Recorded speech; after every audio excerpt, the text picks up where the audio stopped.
Welcome back to Food for Thought, where I explore how we eat and connects it to how we feel, practically mental health,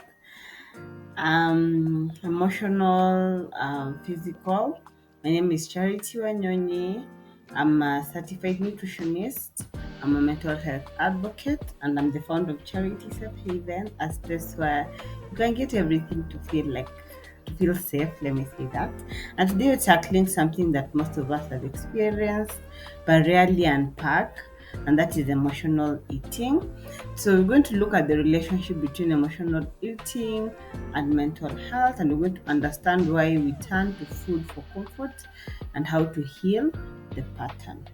This just isn't about the late snacks or cravings. It's about our relationship with food as comfort and how it stays down to our stress levels and what it reveals about our overall mental health.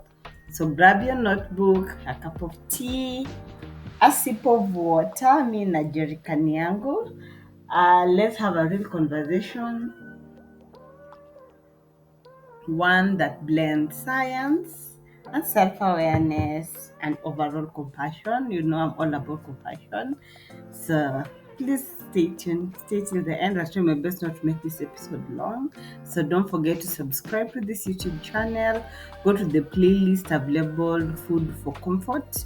You'll find two more episodes that I already pre-recorded. You can watch and then you come and continue with this. Yes, so we're going to define what emotional eating really means.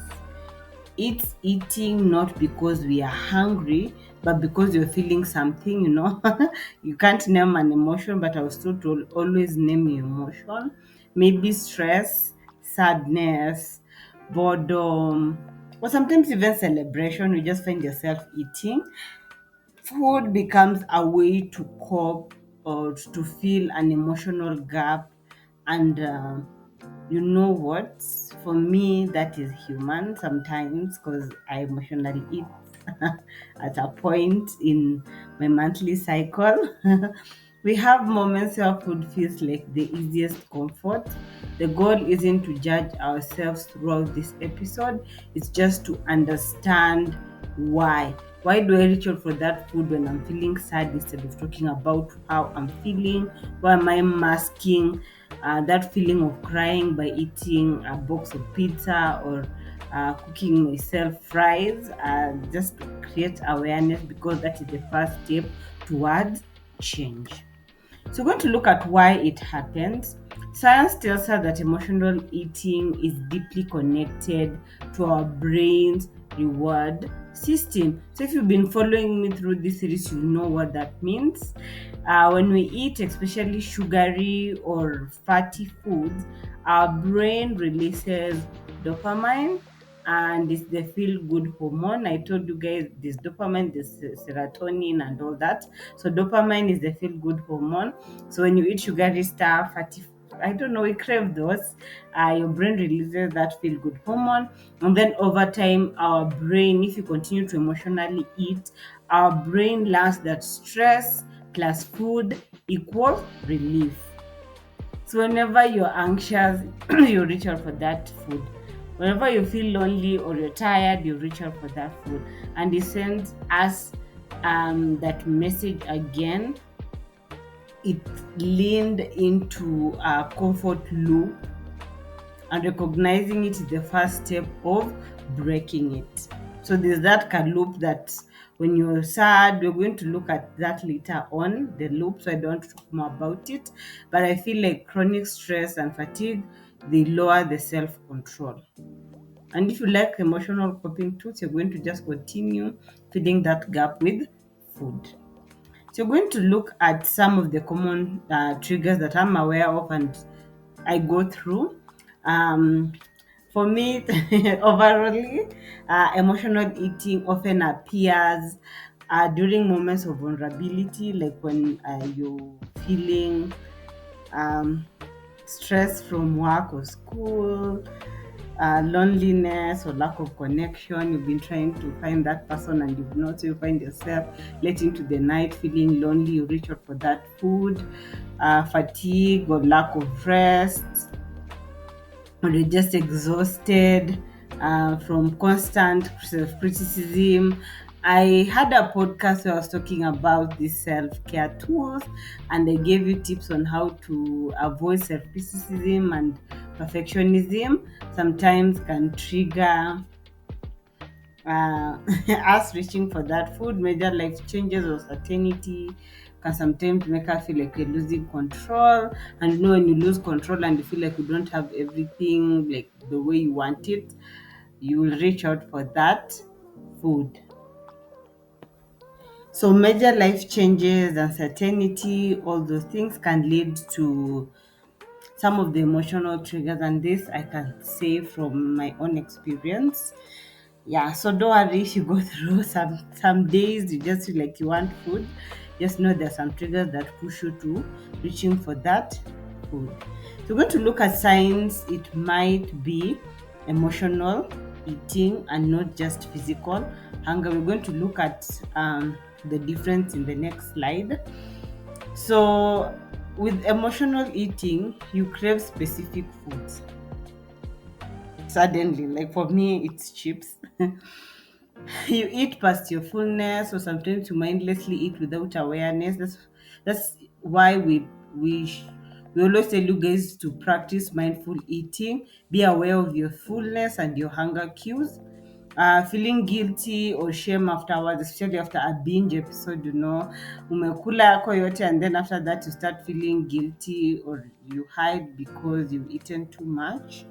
And then you use food to avoid uncomfortable emotions. Maybe you're feeling lonely, you're overthinking, you're panicking, you reach out for that food so that it can release that surge of dopamine so that you can feel good. And then patterns of eating alone or secretly, because when you're doing something in secrecy like eating, it means you're doing something that you're not supposed to. Yeah. So we're going to look at now emotional eating versus physical hunger. So with physical hunger, this is now your body telling you we need food, we need energy. So it builds gradually. With emotional hunger, it comes suddenly. With physical hunger, you're satisfied by any food. With emotional hunger, you crave a specific comfort food. If it's chips, if it's burger, if it's bread, yeah. You stop when you're full, like your body's telling you, okay. The hunger hormones. If you follow me, I talked about them. We have the ghrelin and the leptin. They will tell you when to start and when to stop. But with emotional hunger, you binge, you continue eating despite you feeling full. With physical hunger, you will not feel guilty after eating, but with emotional hunger, you will feel guilty after eating, or especially after a binge session. So we're going to look at mental health connection when it comes to emotional eating. So emotional eating is not a lack of discipline. It's a form of communication. And sometimes it can mask as anxiety or sadness. For me, it's anxiety or sometimes sadness, especially when things don't go my way.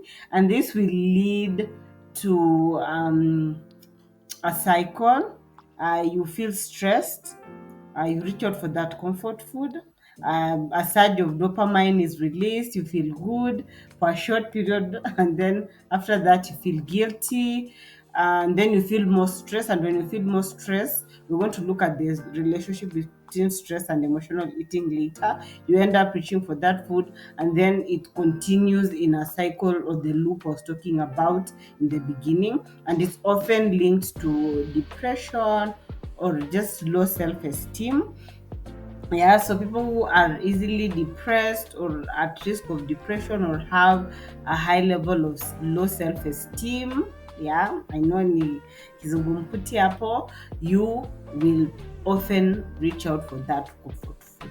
So it wasn't, especially with body image and mood, especially if you're a binge eater. You binge eat a lot of food, you end up gaining weight, and then you start feeling body conscious, and then it affects your mood. You become irritable, telltale signs of depression, and you've seen depression sometimes can lead to more emotional eating. So I feel like understanding the mental health connection can help you break that loop of stress. You eating, you feel guilty, you feel more stressed, you want to stop, but you're more even stressed. And we're going to look at how cortisol plays a role when it comes to that. So we're going to look at the role of cortisol and stress. Guys, you know what cortisol is? Cortisol is the stress hormone. When you're stressed, your body releases cortisol level, and the level rise. So the cortisol tells our brains to seek a quick energy, usually in form of sugar or comfort food. That is why emotional eating often leads to uncontrollable.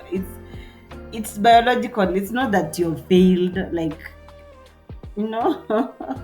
Because when you're stressed, and I really had a video where I talked about the relationship between ghrelin and leptin, and how leptin resistance can lead to the blur when it comes to hunger signals and fullness signals. So over time it affects your weight, your mood, your balance, and mindful eating helps regulate this pattern. So here nutrition is not just about food, it's also an emotional regulation. So we're going to look at how to start that healing pattern. Identify your emotional triggers. Go back to the slide they talk about emotional trigger. Pinpoint exactly, because when you know the root cause, you'll be able to work. Pause before eating. Name the emotion. Because for me, I name my emotion. When I'm sad, I look in the mirror and tell myself, Charity, you are sad. You're not hungry, so stop. You want to cry, go outside and cry. Toa hiyo hasira yote, vent. Take your pillow, gonga gonga, toa hiyo stress. Because when I find myself feeling lonely or feeling stressed, or when things don't go my way, I usually reach for my comfort food, which is chips. And when I ask myself, am I hungry or am I hurting? And when I find that I'm hurting, I will find practices that will help me release that energy. So journaling, mindful breathing, taking a walk, calling my best friend, doing yoga session or stretch, or just going to sit in nature and just relax. And above all, I am kind to myself. When I turned 30, I told myself I will stop being unkind to myself. And sometimes I don't need food to fix what I am feeling. And that is the beginning of healing. Because when you reach out for that food to help with healing, sometimes can lead to emotional eating. So we're going to look at nourishment versus numbing.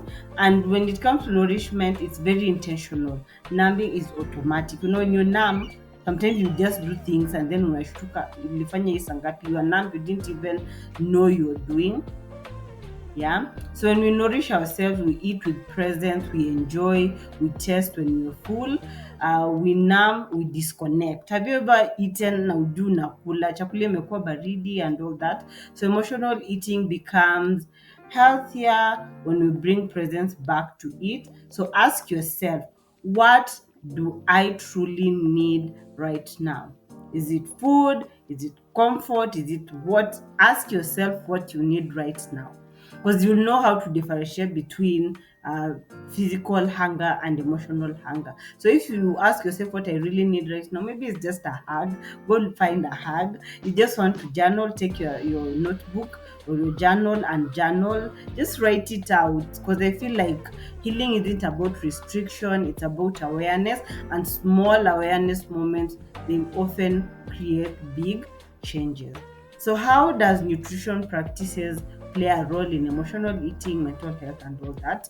So eating a balanced meal to stabilize mood and sugar. Make sure you eat a balanced meal. Like right now, I've just finished. I love watermelon. I've just finished eating watermelon. Because if I stay for a while, since I've had my breakfast to lunch, I'm going to be very irritable by the time it's lunchtime. Don't skip meals. It increases cravings. That's why you should seek a nutritionist to help you come up with something that works for you, your lifestyle, and everything. Include brain-friendly food. I already told you guys what they are: omega-3, whole grains, and greens. Hydration and sleep are very, very important. They are often underrated tool, but don't underestimate the amount of good hydration and getting your 9 hours of sleep will do for your life, and that I can attest to. Meal planning to reduce impulsive eating or buying out or doing takeout, because when you do takeout, there are likelihood you're going to buy comfort food. Reach out to a nutritionist, come to charity step even. Let us help you come up with a meal plan that works for you. Yeah, so mental health support.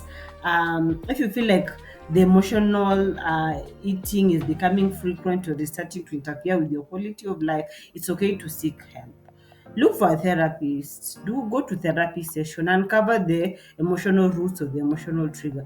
Talking reduces shame and secrecy. You can create awareness like I'm doing. You can talk to your therapist about it. Nutrition counseling. We are nutritionists. We are registered and licensed by KNDI. We can help you come up with food that will complement or offer emotional support. I think I'll record another episode to talk about that.